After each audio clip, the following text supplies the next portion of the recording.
Good morning, children. Welcome back to science class. Now we are in lesson 12, atomic structure. This is our video session 23. This is part 3 of our lesson.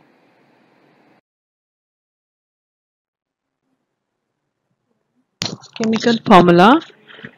A chemical formula is a shorthand notation of a molecule. So when we know the chemical formula, we can easily describe a molecule. It shows the actual number of atoms of each element present in a molecule of a substance. So, with the help of the chemical formula, we can easily identify the elements present in the molecule. Steps to write a chemical equation. So, what are the steps to write a equation? Write the symbols of the elements. Yes, all the elements we have a symbols, and then write the valencies of the elements. Valency is nothing but of its combining capacity. It means it can be losing or gaining electrons. So how many number of electrons it is gaining or losing. Interchange the chemical formula. So to change the chemical formula to get a molecule. Naming the chemical compound. So how to name a chemical compound? A chemical compound is a substance formed out of more than one element joined together by a chemical bond. Yes, the two different elements are combining to make a bond, then only we are getting a compounds. For naming the compounds containing metals and non-metals, yes, when we naming the compounds we have a metals as well as a non-metals. Name of the metal is written first and the name of the non-metal is written at the next. So name first, the name of the metal will be written, then only the non-metal's name will be written. Here example NaCl. Here Na is a sodium metal, Cl is a fluoride. And then another example AgBr. Here Ag is a silver metal and then Br is a bromide non-metal. So while writing a chemical formula, we have a non-metal first and then to write a chemical formula. Number of elements take part in the compound should be mentioned in the suffix. So, how many number of elements? Here see Na2. So, here 2 sodium has been taking part in the reaction. And then SO4. 4 sulfate particles has been taking part. And then the next NaNO2. So, Na, sodium only 1. So, they are not mentioned any number in the suffix. And then NO2. So, 2 oxygen is taking part in the reaction. Likewise, we have to mention a compound suffix. How many taking part in the reaction to write in the suffix.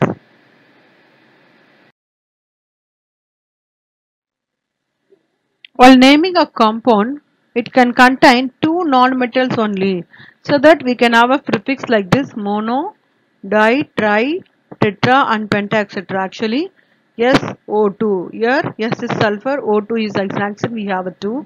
So we can call it sulfur dioxide. Di means 2 oxygen is present in this compound.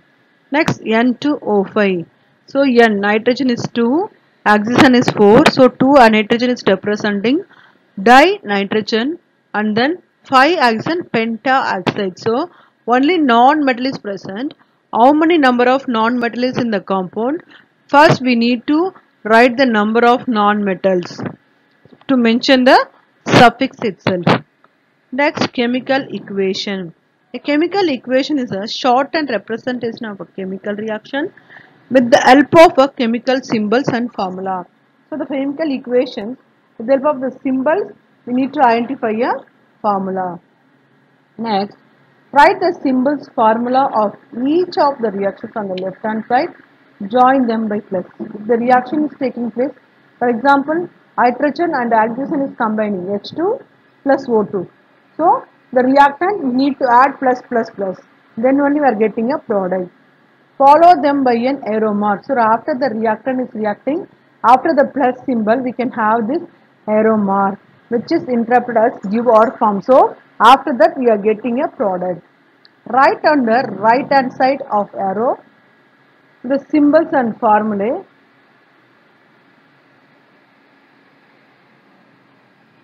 for each product. So after the reaction is over, the arrow mark side we have to write the products. So what are the products we are getting? So I told you already, hydrogen and oxygen reacting together, it gives what? H2O. So H2O is a product, we can write it on the right hand side.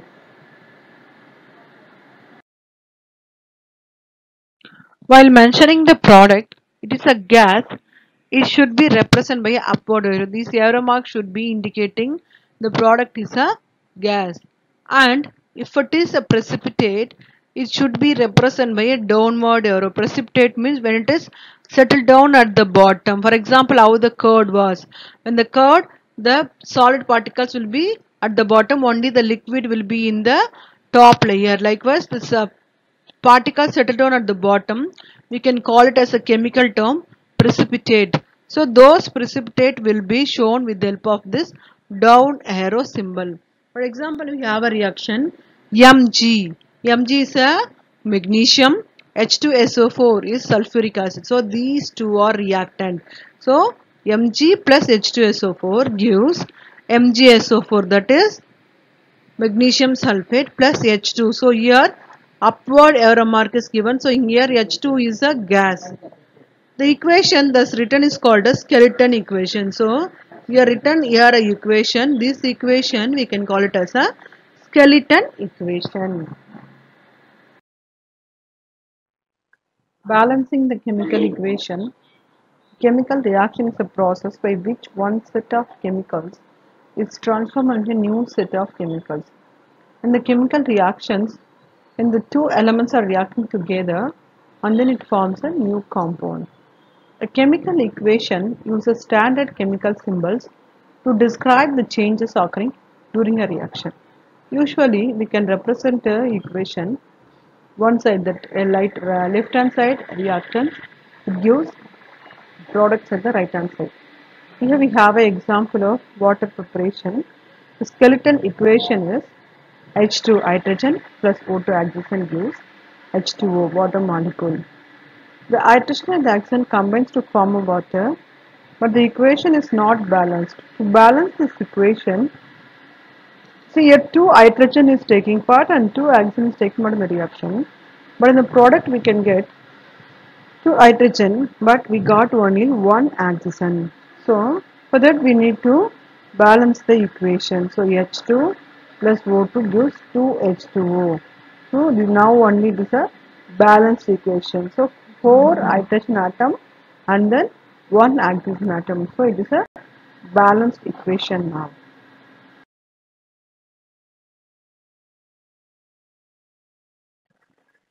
Informations conveyed by a balanced chemical equation. A balanced chemical equation gives us both qualitative and quantitative information. Qualitative means how much quality the product is. Quantitative means it says about the weight. Physical state of the reaction and the product. So which state? Either it may be solid, liquid or a gas.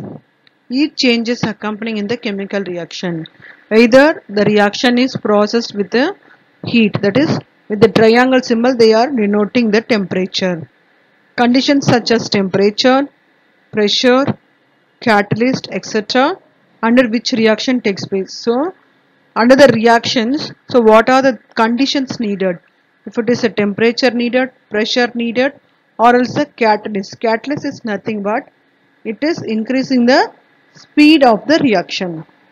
Next, concentration of the reactants and product. So what is the constant power of the reactant and product? Then speed of the reaction. So how fast the reaction was processed. So these are the things conveying a chemical equation.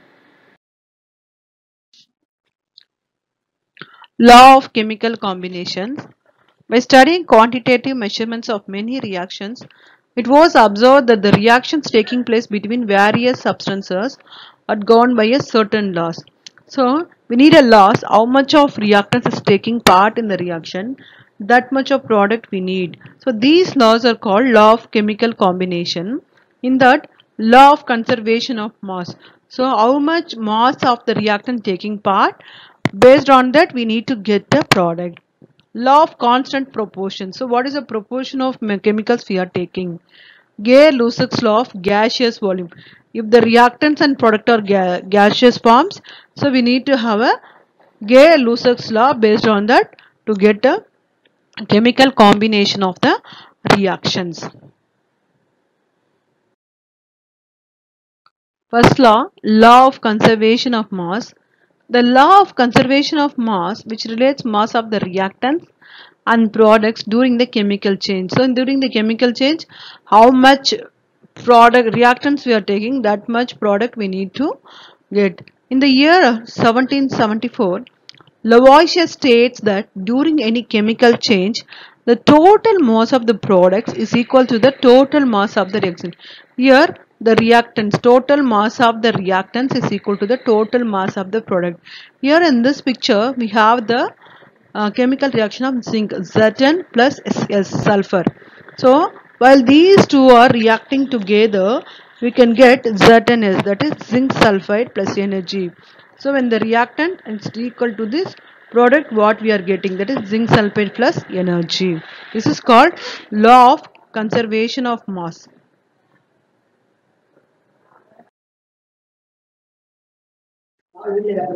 Law of constant proportion. Law of constant proportion was proposed by the scientist Joseph Proust in the year of 1779. In a pure chemical compound, the elements are always present in definite proportion by mass. Yes, if the compounds are formed, the between the elements, we are following some definite proportions. Example: water obtained from various sources like water, well, sea and river will always consist of the same two elements, that is hydrogen and oxygen, in the ratio by mass 1 is to 8 by mass. Actually, water we are getting in the different forms. Water in the well, river, lake, everywhere we are getting, but in that we have two elements, hydrogen and oxygen, but they have a ratio proportion 1 is to 8 by mass. Here is your assignment. What is the chemical formula? Formula of sodium chloride is dash. Write the steps involved in writing a skeleton equation. What is law of conservation of mass? Write the chemical formula for magnesium oxide and barium chloride.